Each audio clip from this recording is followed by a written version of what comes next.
ቼዝ ስለ ኮንፊደንስ ሲናገር በሽታውና ምልክቱ ብሎ የሚያስረዳው ሀሳብ አለ።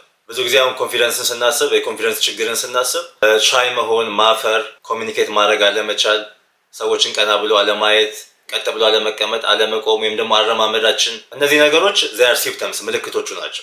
ትክክለኛው በሽታ ግን ያለው የቱ ጋር ነው? በቂ ነኝ ብሎ አለማሰብ፣ ላይፍ ላይ ጥሩ ነገሮች አይገቡኝም ብሎ ማሰብ፣ የአቲቲዩድ ችግር፣ ላይፋችን ላይ ኦርደር አለመኖሩ፣ ዲሲፕሊን አለመኖሩ፣ እነዚህ ነገሮች ናቸው ትክክለኞቹ በሽቶች። ግን ብዙ ጊዜ አሁን ኮቾች ፎከስ የሚያደርጉት ምንድን ነው? ምልክቱ ላይ ነው። ቀጥ ብለህ ተራመድ፣ ኮሚኒኬት አድርግ፣ አይ ኮንታክት ይኑርህ፣ ቦዲ ላንጉጅህን አስተካክል። አዘይንዶ ዘዴ ግን እነዚህ ጀስት ዚያር ዘ ሲምፕተምስ ሰርፌስ ሌቭል ያሉ ነገሮች ናቸው። አለስ ትክክለኛ በሽታው ላይ ካልሰራን ኮንፊደንሳችንን ማስተካከል አልቻለም። ስለዚህ አቲቲዩዳችን ላይ፣ ሰልፍ ወርዛችን ላይ፣ ትራማ ካለብን ትራማችን ሂል ማድረግ ላይ፣ እነዚህ ነገሮች ላይ ፎከስ ስናደርግ ነው ፋይናሊ ኮንፊደንሳችን ሊስተካከል የሚችል።